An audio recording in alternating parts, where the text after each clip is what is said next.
கதிர் TV சொந்தங்களுக்கு வணக்கம். இந்துக்களே ஆபத்து, வாங்க ஒன்றா வாங்க, எல்லாம் ஒன்று சேருங்க, பாஜகவுக்கு வாக்களிங்க, ஆர்எஸ்எஸ் பின்னாடி இந்து முன்னணி பின்னாடி அணி தரலுங்க அப்படின்னு வாய்க்கு வாய் பொய் பேசுவாங்க இந்த சங்கி கும்பல்கள். ஆனால் இன்னைக்கு இந்துக்களுக்கு ஒரு பெரிய ஆபத்து வந்திருக்குது. உண்மையிலே இந்துக்களை யார்கிட்ட இருந்து காப்பாற்றணும்னா பாஜக கும்பல்கிட்ட இருந்து தான் காப்பாற்றணும். ஏன்னு கேட்டிங்கன்னா, தர்மசாலா அப்படிங்கிற ஒரு இடத்துல ஒரு பெரிய சம்பவம் நடந்திருக்குது. அதை ஏன் நம்ம எல்லாமே பார்த்துருப்போம்.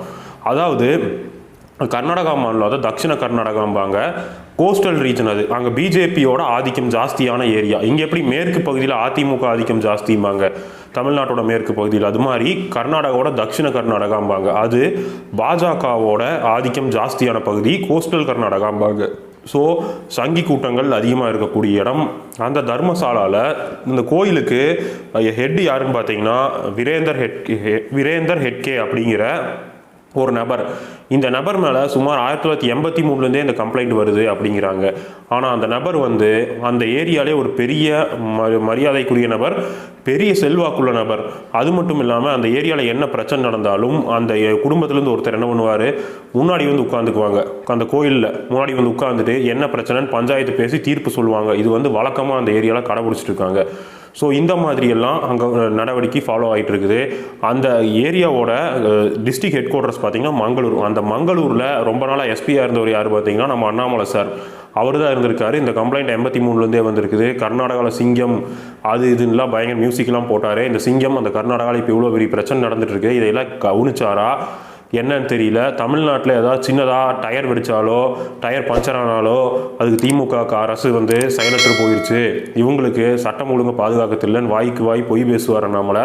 இவர் அங்கே என்னத்தை சட்டத்தை பாதுகாத்தாரு அல்லது ஆர்எஸ்எஸோட ஏஜெண்ட்டாக இருக்கனால கண்டும் காணாமல் போயிட்டாரா அப்படிங்கிறது நம்மளுக்கு தெரியல.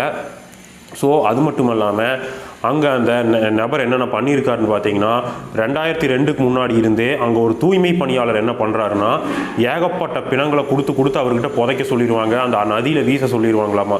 அவரும் பல பணத்தை புதைச்சிருக்காரு, வீசியிருக்காரு. இந்த மாதிரி பலதும் கொலை செய்யப்பட்டும் கற்பழிக்கப்பட்டும் கழுத்து நெரிக்கப்பட்டும் கொலை செய்யப்பட்ட சிறுமிகள், அதில் பள்ளி சீருடையில் இருக்கிற சிறுமிகளும் நிறைய பேர் அடக்கம். இந்த மாதிரி பல பேர்த்த அந்த தூய்மை பணியாளர் புதைச்சிருக்கிறாரு. கடைசியில் ஒரு பிணத்தை அவங்க கையில் கொடுத்து பிதைக்க சொல்லும்போது அந்த பிணம் அந்த தூய்மை பணியாளரோட சொந்தக்கார பொண்ணு. இதை பார்த்தோன்னா அவருக்கு மனம் வெதுமி போயிடுச்சு. செஞ்ச தப்பையெல்லாம் திருந்தி போலீஸ்கிட்ட சொல்கிறாரு, இத்தனை நாளாக நான் பண்ணியிருக்கேன், புதைச்சிருக்கேன் அப்படின்னு. ஸோ அவர் சொந்தக்கார பொண்ணுன்னா அவருக்கு ஒரு இது வந்துருச்சு. அவர் போய் சொல்லிட்டாரு. அவர் இதை வாக்கு மூலமாக கொடுத்தோன்னே இப்போ இருக்கிற முதலமைச்சர் சித்தராமையா அருண்கிற நபர்கிட்ட, தமிழ்நாட்டை சேர்ந்த காவல்துறை தான் அவர், தமிழ்நாட்டை சேர்ந்த நபர் தான் அவர், கர்நாடகாவில் இப்போ இருக்கார். ஸோ அவர்கிட்ட இந்த அசைன்மெண்ட்டை கொடுத்து என்னென்னு கண்டுபிடிங்கன்னு இருக்காங்க. அப்போ தோண்ட பிணங்களாக வந்திருக்குது. ஸோ இந்த வீரேந்தர் ஹெட்கே தான் முக்கிய காரணமாக அதில் இருக்கக்கூடும்னு பலரும் கேட்குறாங்க. இதுக்கு முன்னாடி ஒரு விஷயம் என்னென்னா, அங்கே ஒரு பொண்ணு, அதுவும் ஹிந்து பொண்ணு தான், முஸ்லீமோ கிறிஸ்டினோ கிடையாது. அந்த பொண்ணு என்ன இருக்குது, மெடிக்கல் காலேஜில் படிச்சுட்டு இருந்திருக்கு. தர்மசாலா கோயிலுக்கு போயிருக்கு. அதுக்கப்புறம் அந்த பொண்ணை காணோம். அப்புறம் என்ன ஆச்சுன்னா, அந்த பொண்ணோட அம்மா கம்ப்ளைண்ட் கொடுக்குறாங்க, தேடுறாங்க, அந்த பொண்ணு கிடைக்கவே மாட்டேங்குது. கடைசியில் அந்த ஏரியா இன்ஸ்பெக்டர் என்ன சொல்கிறாருன்னா, அங்கே இருக்க போலீஸ்கள்லாம் உங்கள் பொண்ணு யாரோடைய ஓடி இருப்பாங்க அப்படின்னு சொல்லி அனுப்பிச்சி விட்றாங்க. கடைசியில் அந்த ஏரியாவில் இருக்க மக்கள் பயத்தில் என்ன சொல்கிறாங்கன்னா, அந்த பொண்ணு முக்கியமான நபர் கூட ஒரு கோயிலுக்குள்ளே போனாங்க அப்படின்னு, அதுக்கு மேலே எங்களுக்கு தெரியாது, எங்களை கேட்காது, எங்களை விட்டுருங்க அப்படிங்கிறாங்க. அப்புறம் அந்த அம்மா எவ்வளவோ ட்ரை பண்ணி, சரி நம்ம பொண்ணை இப்படி இல்லை வேறு எப்படியாவது கண்டுபிடிக்கலாம் அப்படிங்கிறதுக்காக என்ன பண்ணுறாங்க, அந்த ஏரியாவில் ஒரு கடை போட்டு என்ன நடக்குதுன்னு பார்க்கலாம் அப்படின்னு ட்ரை பண்ணியிருக்காங்க. அங்கே இருக்கிற ஊழியர்கள், அந்த தர்மசாலா ஊழியர்களுக்கெல்லாம் இந்த அம்மா எதுக்கு கடை போடுது, பொண்ணை தேடுறதுக்காக தான் கடை போடுங்கிறது அந்த அம்மாவை போட்டு அடிச்சு ஒரு ரூம்குள்ளே முடிச்சிடுறாங்க. அவங்க 3 வருஷமாக கோமா ஸ்டேஜில் இருக்காங்க. 3 வருஷம் கழிச்சு தான் கண் முழிக்கிறாங்க. அடப்பாவிகளா என் பொண்ணை என்னடா பண்ணீங்க அப்படிங்கிறாங்க. அப்புறம் பார்த்தீங்கன்னா தோண்ட பல்லாயிரம் எலும்புக்கூடுகள் இந்த மாதிரி கிடைக்குது. இதே மாதிரி யூபியில் ஒரு இடத்துல பல்லாயிரம் இஸ்லாமியர்களை புதைச்சிருக்கிறாங்க. எலும்புக்கூடுகள் கிடைச்ச ஒன்றமாக இருக்குது. இந்த பாசிச பாஜகவானது ஒரு வளர்ச்சிக்கான அரசியலை எதையும் செய்யறதில்ல. இந்த மாதிரி பிண அரசியலும் ஒரு மனிதர் வெறுப்பை தூண்டி இஸ்லாமியர் எதிரி, கிறிஸ்துவர் எதிரின்னு சொல்லி எதிரியை கைகாட்டி இந்துக்களே ஒன்று சேருங்கள் அப்படிங்கிறாங்க. அந்த ஒன்று சேர்ற இந்துக்களுக்காக நல்லது பண்ணாங்கன்னு பார்த்தா, தர்மசாலா கோயிலுக்குள்ளே புதைக்கப்பட்ட அத்தனை பெண்களும் இந்து பெண்கள் தான். அந்த இந்து பெண்களுக்கு இந்து முன்னணியோ ஆர்எஸ்எஸோ பாஜகவோ நியாயத்தை வழங்குமா அப்படின்னு பார்த்தீங்கன்னா கண்டிப்பாக வழங்காது. இதே பிரதமர் மோடி அவர்கள் என்ன பண்ணியிருக்காருன்னு பார்த்தீங்கன்னா, பிரஜ்வல் ரேவண்ணான்னு ஒரு நபர், அந்த நபர் ஏகப்பட்ட பெண்களை கற்பழித்து வீடியோ எடுத்து வச்சுருக்காரு. அவருக்கு கர்நாடகாவில் போன வருஷம் பார்லிமெண்ட் எலெக்ஷன் நடந்தப்போ கர்நாடகாவில் அவர் நின்னார் கூட்டணியில். அதாவது அவர் வந்து ஜேடிஎஸ் கட்சியை சேர்ந்தவர், அவருக்கு வந்து பிரதமர் மோடி பிரச்சாரம் பண்ணார். ஸோ இங்கே யாராவது ஒரு ஃபோட்டோவில் அமைச்சர் கூடயோ துணை முதல்வர் கூடயோ ஃபோட்டோவில் நின்னா திமுக இருக்க முக்கிய நபர்களுக்கெல்லாம் இவங்க வந்து சேவை செஞ்சுருக்கிறாங்க. ஸோ திமுகவே குற்றவாளி அப்படின்னு இந்த அண்ணாமலை, அப்புறம் இப்போ பாஜகவோட புது ஏஜென்ட்டான விஜய் அவர்கள், அப்புறம் இந்த ஒரு சொரிநாய் சுற்றிட்டு இருப்பான் ஊருக்குள்ளே சீமானு, இந்த மாதிரி பல பேர் பேசுவாங்க. ஸோ இதையெல்லாம் வந்து எவனுமே பேசலை, வாயத்திறந்தே பேசலை. விஜய் அவர்கள் இதை வந்து வாயத்திறந்து எதையும் பேச மாட்டேங்கிறாரு, கொஞ்சம் கூட தைரியமாக பேச மாட்டேங்கிறார். ஏன் ரைடு விட்டுருவாங்களோ அப்படின்னு பயப்படுறாரு. சீமான் சுத்தமாக சரி போகவே மாட்டேங்கிறான். எடப்பாடி பழனிசாமி இதை வாயை திறந்து ஐயா பேசவே மாட்டேங்கிறார் எடப்பாடி பழனிசாமி அவர்கள். ஸோ இந்த மாதிரி இவங்கெல்லாம் எப்படி ரியாக்ட் பண்ணுறாங்கன்னு பார்த்தீங்கன்னா, தப்பு ஏதாவது நடந்துருச்சுன்னா உடனே பேரை வாங்கி பார்க்குறது. ஏதாவது முஸ்லீம் பேராக இருக்கா, இல்லை வேறு ஏதாவது கிறிஸ்டின் பேராக இருக்கா, இல்லை அதுவும் இல்லைன்னா இவன் ஏதாவது கட்சியை சேர்ந்தவனாக இருக்கானா, இல்லை திமுகவாக இருக்கானா, இல்லை திமுக கூட்டணி கட்சியில் ஏதாவது இருக்கானா, அப்புறம் பிரச்சனை ஆரம்பி அப்படிங்கிற பேரில் தான் இங்கே உள்ள எதிர்கட்சிகளும் இப்போ புதுசாக வந்து மாற்றத்தை தரக்கூடிய அப்படின்னு சொல்லி கூட விஜய் அவர்களும் இப்படித்தான் இயங்கிட்டு இருக்கிறாங்க. ஸோ இந்த மாதிரி பிரச்சனைகள்லாம் இந்த எதிர்கட்சியில் இருக்க எடப்பாடியோ யாருமே எதுவும் பேசுறதில்ல. ஸோ தர்மசாலாவில் நடந்தது ஒரு மாபெரும் அயோக்கியத்தனம்.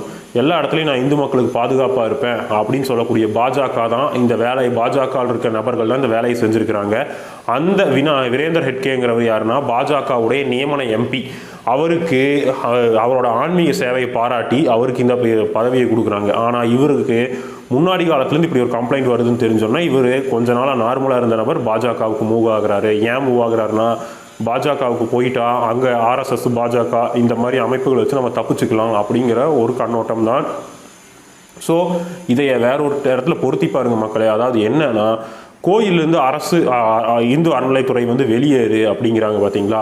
இந்து அறநிலைத்துறை வெளியேறுனா என்ன நடக்கும் அப்படிங்கிறத இது ஒரு சின்ன எக்ஸாம்பிள். தர்மசாலா கோயில் வந்து கவர்மெண்ட் கட்டுப்பாட்டில் இல்லை, அது ஒரு தனியார் நபர்கிட்ட கட்டுப்பாட்டில் இருக்குது. ஸோ தனியார் கையில் போனால் என்ன நடக்கும், ஸோ அந்த தனியார் யாராக இருப்பாங்க, யார் பின்புலம் கொண்டவங்களாக இருப்பாங்க, அந்த பின்புலம் ஆர்எஸ்எஸ்ஸாக இருக்கும். அந்த ஆர்எஸ்எஸ் என்னென்ன வேலையை செய்யுங்கிறது தர்மசாலாங்கிறது ஒரு சின்ன எக்ஸாம்பிள் தான், வேறு எதுவுமே இல்லை. ஸோ இந்துக்களை காப்பாற்றுறேன், இந்துக்கள் ஒன்றா வாங்க, நம்மெல்லாம் ஒன்று தரணும். அதாவது தமிழ்நாட்டில் இருக்கிற ஆட்சி இஸ்லாமியர்களுக்கான ஆட்சி, கிறிஸ்டியர்களுக்கான ஆட்சி அப்படின்னு சொல்லி உங்களை யாராவது ஓட்டு கேட்க வந்தாங்கன்னா தயவுசெய்து கதவை சாத்தி அவங்கள வெளியே அனுப்பிச்சிருங்க. அவங்க உங்கள் வீட்டிலேருந்து எந்த கஷ்டத்துக்கும் பங்கேற்றுக்க மாட்டாங்க. எல்லாரும் இந்துக்கள் தானே, இந்துக்களுக்கு பெட்ரோல் 50 ரூபாய்க்கு கொடுக்க வேண்டியதானே, இந்துக்களுக்கு கேஸை 400 ரூபாய்க்கு கொடுக்க வேண்டியதானே, கொடுக்க மாட்டாங்க. ஸோ இவங்களுக்கு ஆதாயம் ஆகிற இடத்துல மட்டும் இந்துக்கள் யூஸ் பண்ணுவாங்க. மற்ற இடத்துல இவங்களோட வியாபார நோக்கத்தையும் வரியை போட்டு அப்பாவி மக்கள் மேலே ஏற்றுறதுல தான் குறியாக இருப்பாங்களே தவிர எந்த வகையிலையும் பாஜகவானது ஒரு சாமானிய உழைக்கும் இந்து மக்களுக்கு எப்பவுமே ஒரு நட்பு சக்தியாக இருக்காது அப்படிங்கிறது தர்மசாலா விஷயம் ஒரு சின்ன எக்ஸாம்பிள். மேலும் இந்த விஷயங்கள் என்னென்ன அப்டேட் வருது அப்படிங்கிறத வரக்கூடிய நாட்கள் இதை பற்றி விவாதிப்போம். நன்றி, வணக்கம். மறக்காமல் நம்ம சேனலில் எல்லோரும் சப்ஸ்கிரைப் பண்ணிடுங்க, எல்லாத்துக்கும் ஷேர் பண்ணுங்கள், உங்கள் கருத்தை கமெண்ட் பாக்ஸில் கமெண்ட் பண்ணுங்கள்.